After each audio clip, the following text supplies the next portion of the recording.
Good evening mga boss. This is Kim of KMJL Surplus Trading. And tonight mga boss, yung bagong unit na feature ko sa inyo is DA17V Automatic 4x4 Tiptronic RO6A engine non-turbo. Ayan, so tapusin nyo po yung video mga boss para malaman nyo po yung kabuuan, details and price ng ating units.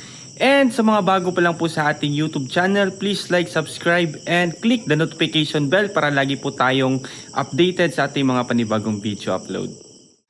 Ayan, so good evening sa inyong lahat mga boss. Yung unit na isi-share ko sa inyo is DA17V Automatic 4x4 Tiptronic non-turbo. So straight seat po siya, hindi po siya captain seat but power window po yung harap niya. So ayan, tapusin niyo po yung video mga boss para malaman po niyo yung details and price ng ating unit. Ayan, so isi-share ko lang ngayon as of 1 AM in the morning. Andito tayo ngayon sa ating shop. Ayan, isi-share ko lang sa inyo. Madami tayong unit ngayon.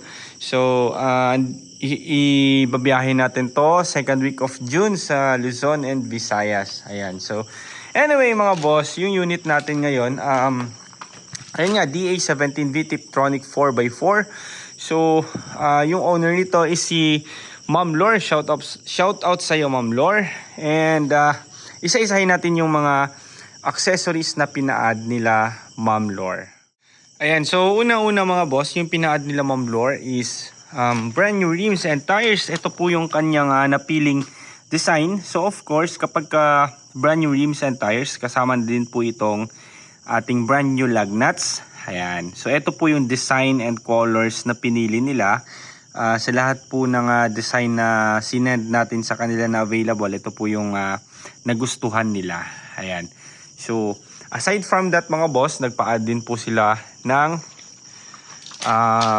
roof carrier. Of course, kasama na po ito sa ating registration with detachable carrier. So pwede po natin tanggalin and pwede po din nating ikabit. So meron din po na mga ibang mga registration na hindi po siya detachable carrier. So kailangan po nakakabit lahat. So dito po sa atin is detachable carrier po ito mga boss.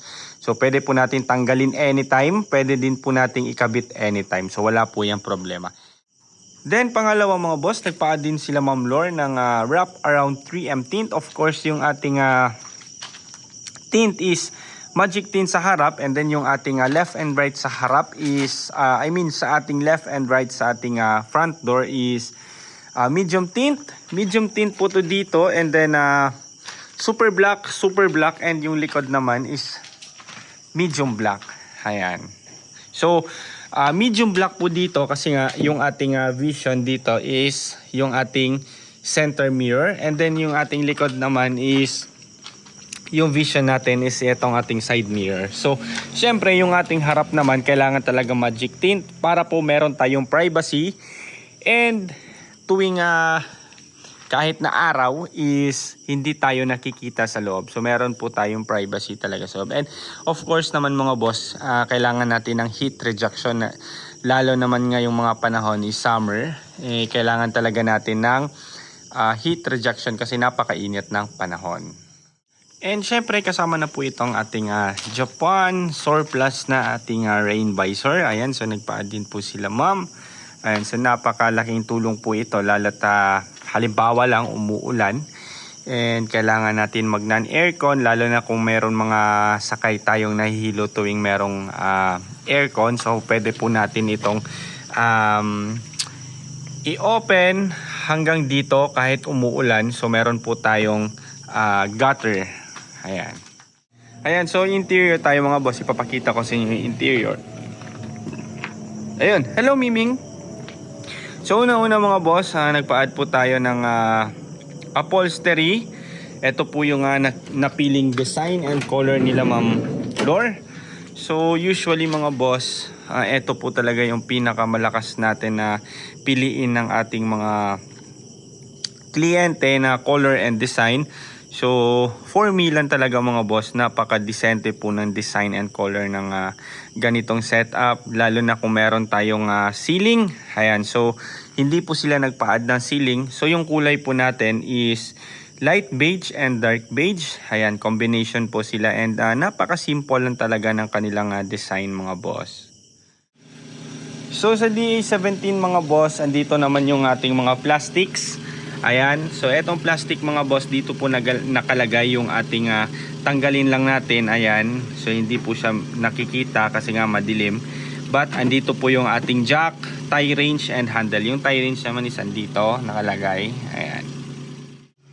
So converted po siya mga boss using secondary gearbox. Lahat po ng conversion sa KMJL Surplus Trading is converted using secondary gearbox. So madami pong mga paraan po ng pagko-convert. Meron namang iba na nagko-convert ng hindi nilalagyan ng secondary gearbox, and meron din namang iba gumagamit ng commercial, yung ready-made na commercial na rack end. But for us, gumagamit talaga tayo ng secondary gearbox kasi isa din po tayo dito sa Mindanao nagbibenta ng mga secondary gearbox. Ayan. So pakita ko lang mga boss, ito po yung ating mga sample ng secondary gearbox, or mas sikat dito sa tawag na baki-baki. So yung baki-baki mga boss is yun po yung Bisaya term sa palaka. So kung tawagin nila dun sa Luzon is para daw palaka. Ayan. So palaka po yung tawag dito sa Luzon, but dito sa atin is baki-baki, or commonly tawag is secondary gearbox. Ayan, so this is came from Kia Bongo Korea units. Ayan, so made to order po itong unit natin mga boss. Umabot po ng 3 months kasi nga madami tayong units na tinatrabaho ngayon, mga order from Luzon, and wala namang problema kasi most of our client is willing to wait naman mga boss. Ayan, so una-una mga boss, yung color niya is pastel green. So hindi po siya yung army green, medyo mas may blend po siya ng white, kaya po tinawag natin na pastel green. Ayan.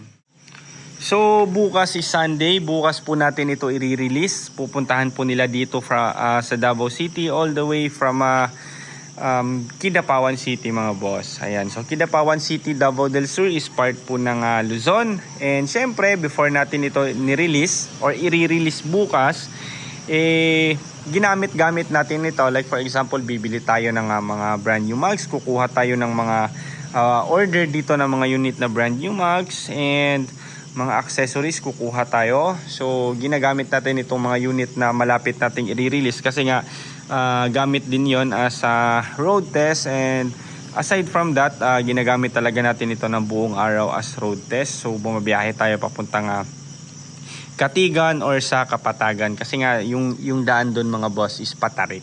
Ayan, so after natin mag road test, babalik tayo dito sa shop natin, and pag may mga na-notice tayong problema, gagawa natin hanggat wala na tayong makita mga problema. Ayan, so just in case after release the unit, may naging problema mga kaunti, like yung aircon na wala, mga bulbs na pundi. So wag po kayong mag-alala mga boss kasi nga hindi naman kayo pababayaan ng KMJL Surplus Trading. So balik kayo sa shop, bigyan nyo kami ng list ng mga concerns nyo, and iiwan nyo yung unit, and then tatrabahuin natin. So ganun po yung sistema natin dito sa KMJL Surplus Trading.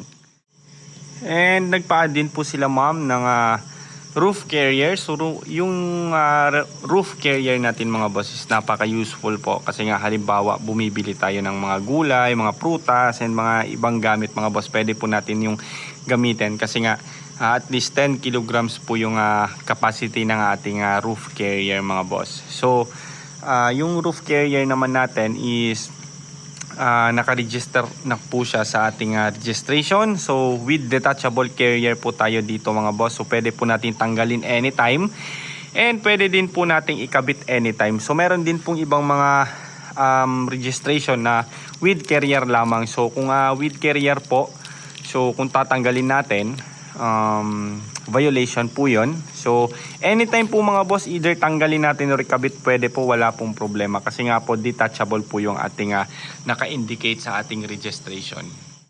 So ulitin ko lang mga boss, yung unit na ito is made to order from our buyer na si Ma'am Lore, and estimate ko lang kasi nga nasa 2 to 3 months yung made to order natin ngayon. So nasa mga siguro February po ito nila binayaran. So paunti-unti naman yung bayad natin, hindi naman necessary na kailangan natin bayaran full payment. So productive billing po tayo mga boss. And presyo tayo agad mga boss, yung inabot po ng setup ng ganito, DA17V automatic 4x4 Tiptronic. So automatic po siya, Tiptronic. Yung presyo po is umabot po ng 295,500 as of February. Ayan, so ayun nga lang mga boss, nagka-problema tayo sa mga DA17 units natin ngayon. Kasi nga ngayon nasa May na tayo. So May 29 tayo ngayon mga boss, and nung first week of May nagka-problema tayo ng mga DA17V units kasi nga unti-unti pong nagmamahal yung mga units natin at pahirapan po tayong kumuha ng units from container. So sa ngayon mga boss, yung tumataas talaga yung presyo natin, but I don't know if kaya pa natin ibalik sa normal yung ating presyo. So sa lahat po ng mga kumuha from November hanggang February to March, napakaswerte po ninyo mga boss kasi nga po sobra pong mura ng mga units. So ngayon mga boss, humihingi po talaga tayo ng pasensya kasi nga hindi po natin kayang ibalik yung presyo natin from 235,000 na basic finish ng automatic 4x2 Tiptronic sa mga DA17V. So observe lang natin yung panahon kung babalik po sa normal yung presyo, and babalik po sa normal na hindi po tayo tulad dati na pahirapan po sa mga unit. But sa ngayon madami namang umorder sa atin na kahit tumataas yung unit, presyo ng unit tumataas, wala po silang problema kasi nga nagagandahan sila sa ating mga setup. So ayun mga boss, yung presyo po nito dati is 295, but di ko lang matansya ngayon, siguro nasa mga 320 na po itong mga ganun. So abangan nyo na lang po yung mga susunod nating mga video mga boss para may idea po kayo sa ating mga presyo, and baka po bumalik yung ating mga price na binibigay before. Kasi nga, ayun nga, ulitin ko lang, napakahirap po talagang humanap ng DA17 units ngayon kasi nga sa Japan is hinuhold nila kasi nga market talaga nila dito sa Pilipinas yung mga bagong units, which is Pallet, Suzuki Spacia, ayun madami mga Hustler, meron tayong Jimny. So observe na lang po natin mga boss kasi nga sa ngayon May to June hindi po talaga tayo nakakabigay ng back to normal price. Ayan, so after nito mga boss, meron pa tayong 2 units, which is ayan, yung color pastel blue DA17V Tiptronic 4x2, and meron po tayong isa sa likod na DA17 DA64W Wagon Sporty type, order from Zamboanga. Yun na lang po yung dalawang units na ating inaantay matapos para ma-release natin. Then after nito babiyahe tayo papuntang Luzon. So meron tayong estimate ko lang 8 to 9 units yung ibabiyahe natin. So abangan nyo po yung mga units natin mga boss. Isa-isa po natin itong iba-vlog, and bibigyan ko po kayo ng mga ideas sa presyo and mga accessories na pina-add nila. Ayan. And ayun nga mga boss, sa mga bago pa lang po sa ating YouTube channel, please like, subscribe, and click the notification bell para lagi po tayong updated sa ating mga panibagong video upload. Ayan mga boss, so maraming salamat po sa patuloy niyong pagsusuporta and pagtitiwala sa KMJL Surplus Trading, and abangan niyo po yung mga susunod nating video.